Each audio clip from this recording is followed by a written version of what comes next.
আসসালামু আলাইকুম প্রিয় দর্শক, দূরে অথবা কাছে, দেশ বা দেশের বাইরে যে যেখান থেকে আমার ভিডিওটি দেখতেছেন দেখার আমন্ত্রণ রইল। আমি লিপি সৈয়দপুর থেকে বলতেছি। আজকে আমি রান্না করে দেখাবো মাছের ডিম দিয়ে আলু আর ধুন্দুল। একটু পরিমাণ যদি মাছের ডিম থেকে বেশি পরিমাণ না হয়, অল্প পরিমাণ হলেও এই রান্নাটা করা যায়। আমি দিয়ে দিলাম তেলের মধ্যে মাছের ডিমগুলো, পরিষ্কার করে রাখা মাছের ডিমগুলো দিয়ে দিলাম তেলের মধ্যে। এখন লবণ আর হলুদ দিয়ে দিলাম, বাকি উপকরণগুলোও দিয়ে দিব। আমি দিয়ে দিলাম পেঁয়াজ, কাঁচামরিচ।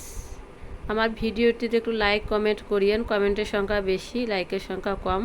আমার আপুরা ভিডিও দেখে কিন্তু লাইক করতে ভুলে যায়, কমেন্ট করে লাইক দেয় না, লাইক দিয়েন। এখন সবগুলো আমি মশলা দিলাম, দিয়ে মাছের ডিমটা ভেজে নেব। এখানে আমি বাটা কোনো মশলা ব্যবহার করি নাই, সবগুলো কেটে দিছি। কাঁচামরিচ, পেঁয়াজ, রসুন অল্প পরিমাণ, বেশি লাগবে না, সবগুলো আমি কেটে দিছি। এখন মাছের ডিমটা আমি ভেজে নিলাম। এরকম ভেজে নিতে হবে, কাঁচা থাকতে আবার অ্যাড করা যাবে না।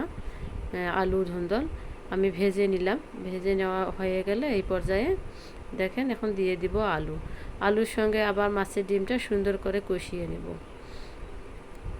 সম্পূর্ণ ডিমের সঙ্গে মিশিয়ে নিব। এই তো আমার মিশানো হয়ে গেল। একটু এখন দেখেন একটু ঢেকে দিব সিদ্ধ হওয়ার জন্য।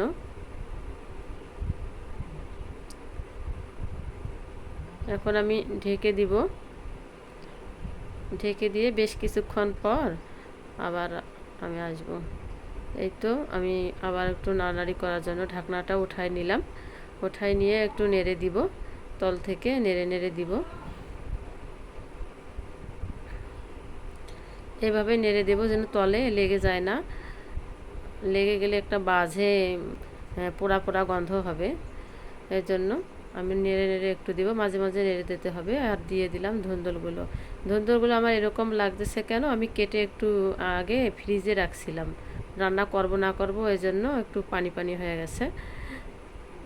এখন দিয়ে দিলাম ধুন্দুলগুলো। সম্পূর্ণ সবজিটা আমি মাছের ডিমের সঙ্গে কষিয়ে নেব, আলু ধুন্দুল সবগুলো মিশিয়ে নিব, সুন্দরভাবে কষিয়ে নিব যেন কোনো কাঁচা গন্ধই থাকে না। এভাবে একটু নাড়ানাড়ি করে নেব, আর মাঝে মধ্যে একটু নাড়তেই হবে, তলানিতে যেন লেগে যায় না, এজন্য মাঝে মধ্যে একটু নাড়তেই হবে। এখন আমি ঢেকে দিলাম। ধুন্দুল থেকে কিন্তু অনেকটা পানি ছাড়ে, এজন্য আমি পানি দিলাম না, দেখবেন পানি ছেড়ে দিবে ধুন্দুল থেকে। এই তো ঢাকনাটা উঠাই আমি আবার সুন্দরভাবে একটু নাড়ানাড়ি করে নিব,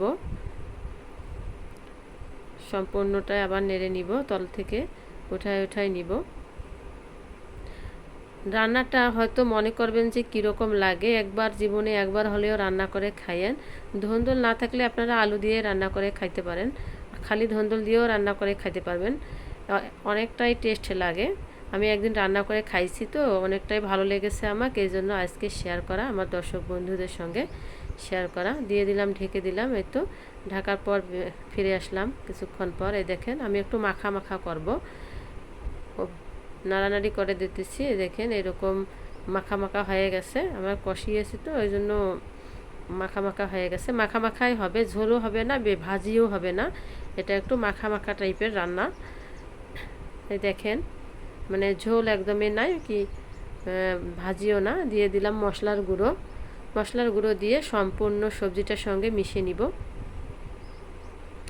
এখন মিশাই নিতেছি যেন মশলার গুঁড়োটা সম্পূর্ণটাই সবজির সঙ্গে মিশে যায়, না হলে একখানে দলা পেকে থাকবে, এই জন্য আমি মিশিয়ে নিতেছি সুন্দরভাবে। এখন মিশিয়ে নেওয়া হয়ে গেলে আমি রান্নাটা মনে করবেন যে হয়ে গেছে। আর দেখেন কতটা মাখা মাখা হয়েছে আমার, এরকম একটু লাগবে দেখতে। এই পর্যায়ে দেখবেন হয়ে গেছে, আমি পরিবেশনের জন্য উঠাই নিতেছি।